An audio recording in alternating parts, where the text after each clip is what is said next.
I didn't find this out until about 2 weeks before he died on his deathbed. He kind of told everybody in total shock. I was one of them.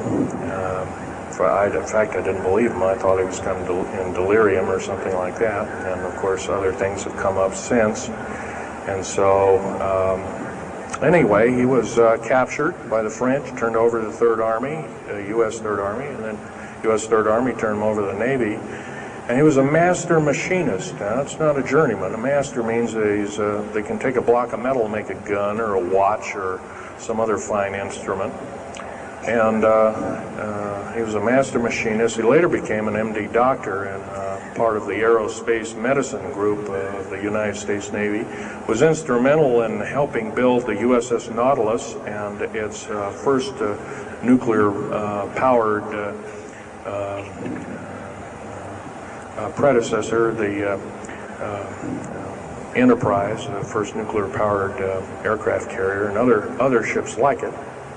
He pioneered all the ways in building very small and miniature nuclear engines, and he even helped later on in his life, he helped develop the infamous grid bed nuclear motor, which is now employed in some things that look like flying saucers that people claim are flying saucers. Yes, we, in quote, the United States Air Force and other armed forces, are training other European forces to fly unidentified, or now identified, or, in quote, flying saucers. We've actually built several prototypes that are flying under names of black craft. My position as a geologist and engineer got me to see a lot of things in the world. I've been in over 70 countries. Also worked for NATO. I carried a level 3 security clearance with a rhyolite factor. Rhyolite is a hardened factor, only given out to a handful of civilians and maybe a couple of hundred military men worldwide. I thought I was doing the nation, United States, as well as the world a favor by, I thought I was kind of keeping my end up. Well, it didn't work out that way. I was to later find out that these underground bases are now being employed as strategic bases for, in case there is martial law in this country. Right now, our military professors that used to be in war colleges and the like are training people like ex-Russian KGB and Spetsnaz people right here on American soil. I've seen it with my own 2 eyes, along with other people, other geologists. By the way, I'm still a geologist, still do geological survey work. However, I don't work for the government anymore. I took my security clearance and all my government stuff and cut it up and sent it back to the, pardon my French, SOBs. When I found out that a number of these 131 deep underground military bases are being used to subvert the Constitution of these United States and its people, I says, that is enough. I can't possibly be connected. Oh, well, Mr. Schneider, you can't quit, they said.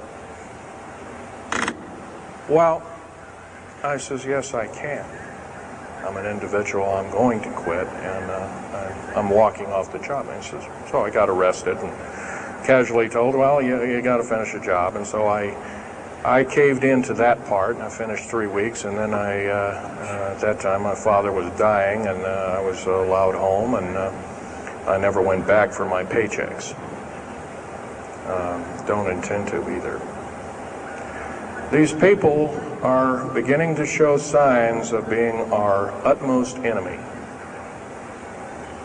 I'm talking about military people now engaged in training foreign troops on American soil, clearly against the Bill of Rights and the U.S. Constitution. It's why we formed a government, why our forefathers formed a government, a republic of these United States in the first place, way back 200 plus years ago.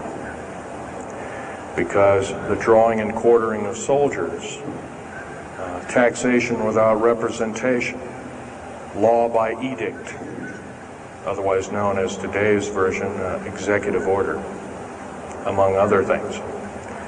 The very reasons that we became, in quote, free, a free republic, a free society, possibly one of the greatest nations to ever be a nation on this earth, were instilled in our founding fathers that are now so far away from the people now running our federal government structure. So I'm here today to touch upon a number of subjects. One being that these underground bases, roughly over 3 of them per state. There's now, instead of 12 prison camps, there's 39. That's almost 1 per state. They're building 2 prison camps every 7 months. They're building 2 underground military bases every year. Each one of these military bases, by the way, these underground military bases, they cost somewhere between $17 and $26 billion.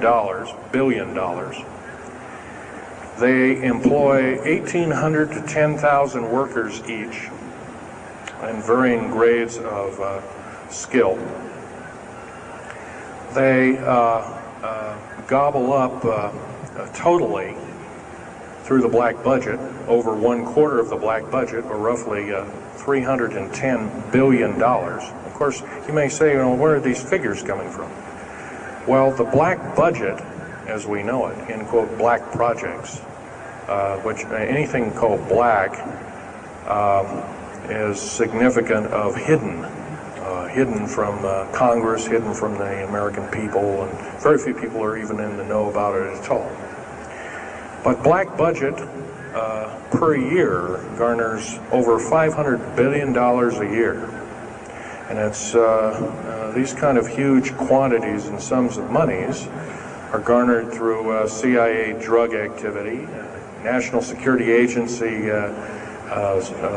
clandestine operations, mostly in Panama and South America. Now also engaged in Russia in bringing and refining strategic metals.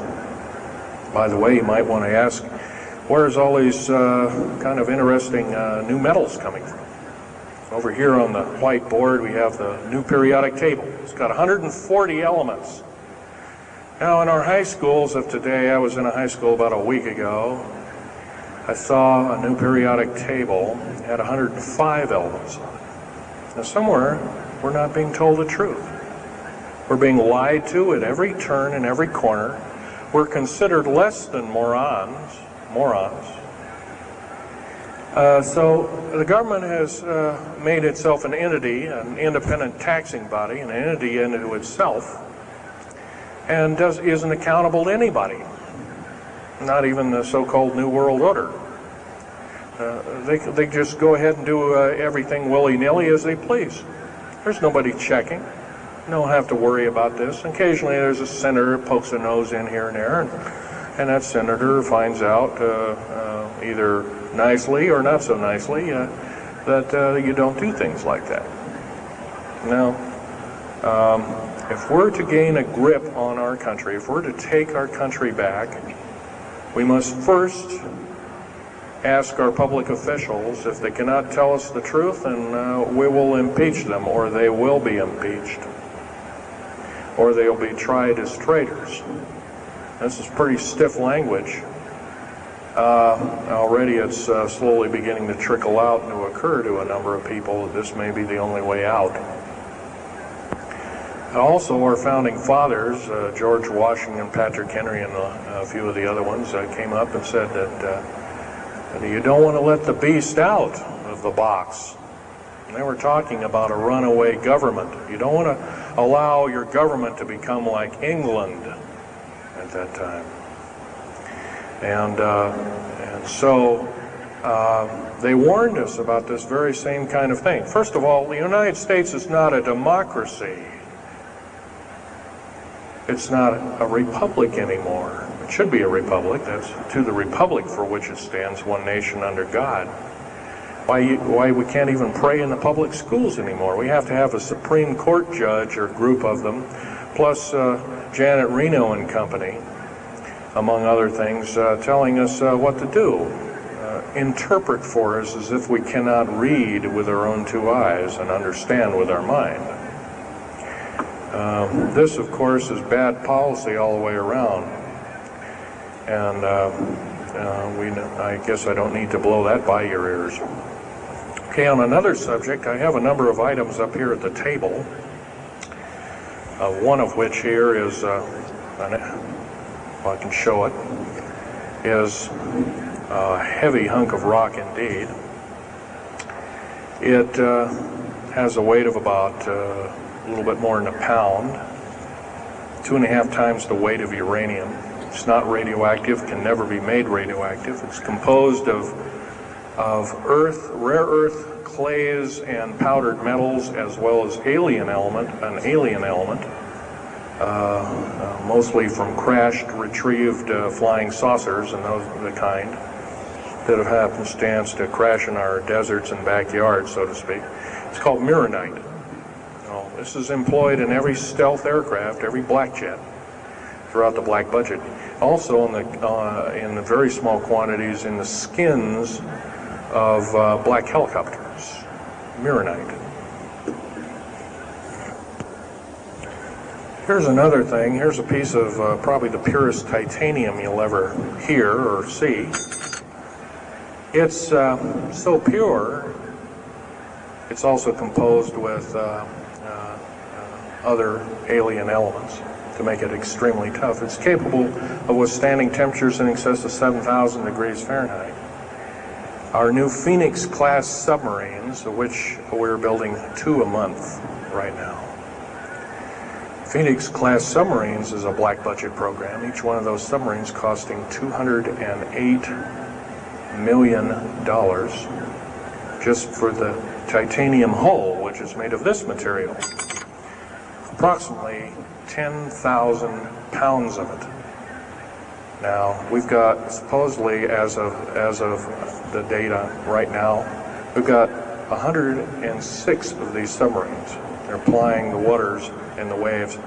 They can dive to a depth of over 7,000 feet and hold that for 3 months. It's a fantastic submarine indeed. It has 11 grid-bed nuclear motors on it, engines, that run everything, purify the air. And, by the way, these aren't your usual nuclear motor installation. They're very small. They're probably no bigger than this podium, weighing less than 3,000 pounds, putting out as much as the equivalent of 3 aircraft carriers of the Enterprise class. But these Phoenix-class submarines are getting this metal. Now, where are we getting the metal? It's being stockpiled in a number of strategic locations.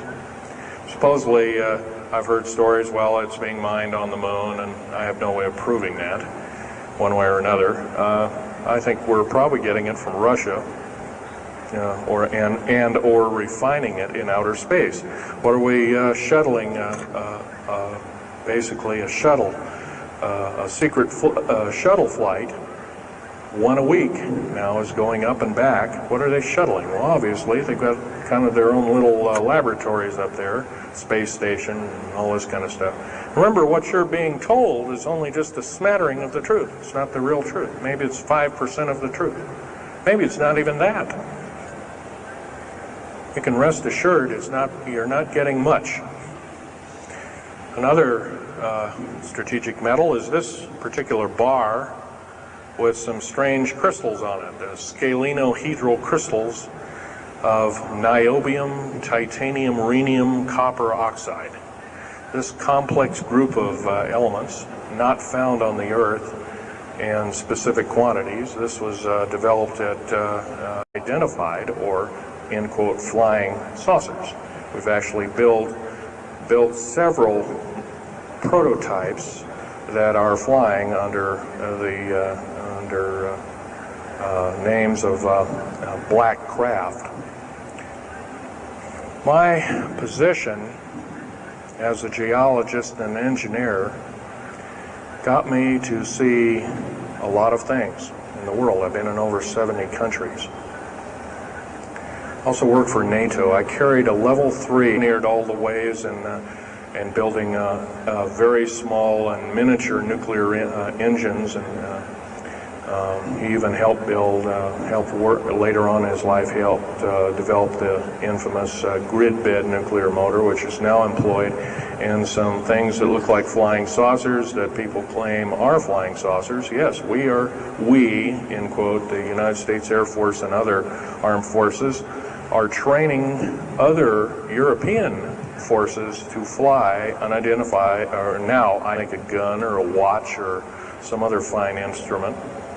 And he was a master machinist. He later became an MD doctor and part of the aerospace medicine group of the United States Navy. Was instrumental in helping build the USS Nautilus and its first nuclear-powered